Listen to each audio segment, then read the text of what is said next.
Welcome back to the Value Investors Club. I'm your host, Timo Wunderlich. Let's get right into it with a VIC readings to form where we look at the best of the best value investment recommendations by the best of the best value investors out there.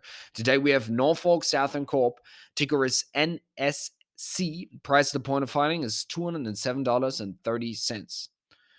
Let me first say this is not a recommendation, not advice. Please do your own diligence before investing into anything. Let's get right into it. Description: a temporary problem, chemical rail car derailment with horrible headlines, dark clouds, comparisons to Don DeLillo's white noise, has created an opportunity to own a Class 1 rail at a price that is likely to deliver a high teens IRR and perhaps even a 20% IRR if the stock re rates faster. NORFOLK Southern is one of the 5 remaining Class 1 rails in North America. In the last 12 months, NSC generated $12.7 billion of revenue, putting it behind its closest competitor, CSX, at $14.8 billion, and ahead of Canadian Pacific with $9.8 billion after the KSU merger.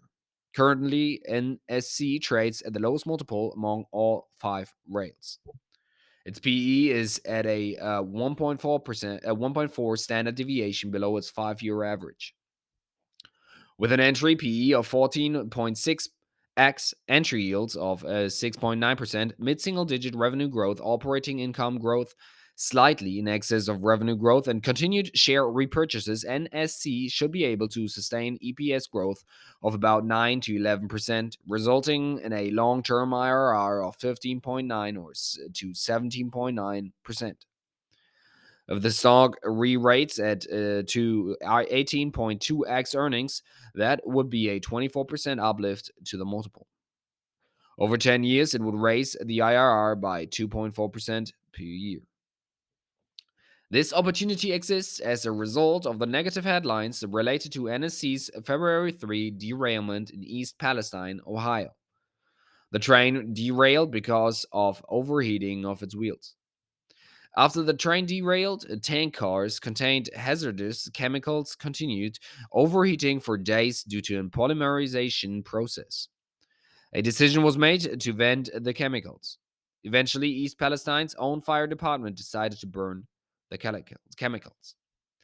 The NTSB's preliminary report can be found here under ntsb.gov investigations, and then you can look for it. Congress held hearings to figure out what happened. The most recent one was March 22, and here's the link on YouTube.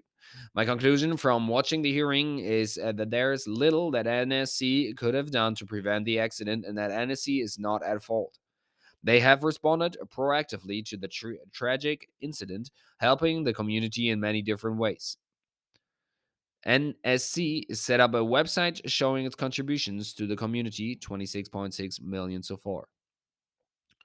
The EPA has tested the air and water and has not found health issues in the community. This work continues. Of course, it is impossible to know if there will be massive liabilities established against NSC once all investigations and lawsuits run their course. I can only make a judgment based on what is known today. The parties in the congressional hearings are very motivated to find a culprit. The fact that it is so hard to show that NSC is guilty is an indication that this was truly an accident. A number of ideas have been floated to prevent similar accidents in the future, including better training for local fire departments so they can better deal with hazardous chemical rail cars. Business merits. NSC's network is in the eastern half of the US, among dense urban centers. This is good and bad. It is good because these are heavily populated areas where demand for rail services is likely to continue growing. It's bad because the relative short length of haul pits NSC against trucking competitors. It is possible for this reason that NSC and CSX, which operates in the same region, will forever trade at discounts to CP. However, the discount seems excessive. NSC trades at a 13x EV/EBIT, while CP trades at 23x. After giving CP credit for its projected 1 billion EBITDA merger synergies, the multiple drops to 19x. NSC talks a lot about trucking competition and about needing to provide a product and service that is competitive and customer friendly. Their main goal this year is to get back to 2019 service levels and then work hard to gain market share from trucks. Business quality. This is a good quality business. RIC is in the low teens. Their goal is to get to the mid teens. Railroads are critical infrastructure assets. They are cyclical, and we may be entering a low part of the cycle. If the United States tips into recession, the rails will likely derate further. This is a risk. If, however, we end with a soft landing, arguably the worst is already priced in, moats.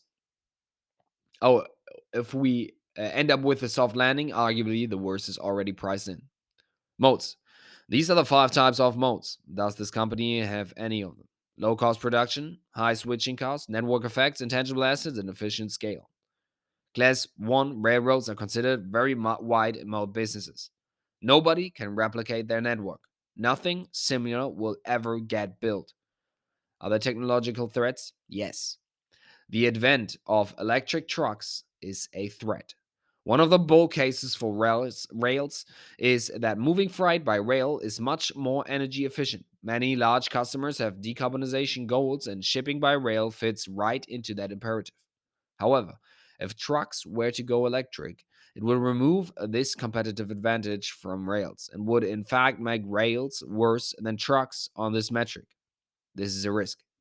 The other two bull cases for rail are number one, the increase in e-commerce. NSC pointed out that over 300 million square feet of warehouses will need to be built in the cities it serves. E-commerce boxes are increasingly moving by rail, and NSC thinks that this is a good long-term driver of volume.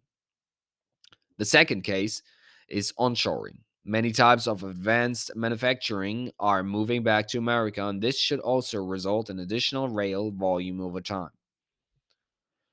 Management quality. I have no particular insights here. The management team seems average. They are cognizant of the principles of PSR, and Norfolk Southern currently operates with an operating ratio of 62%, up from 60% at the end of 2021, but down from 90% in 2000. Competitive position and industry structure, threats of entrance, threat of substitutes, bargaining power of buyers and suppliers, sources of power, scale economies, network economies, counter positioning, switching cost, branding, cornered resource and process power. See the section on mode. Valuation see above. Risks pre-mortem. Why did this investment fail?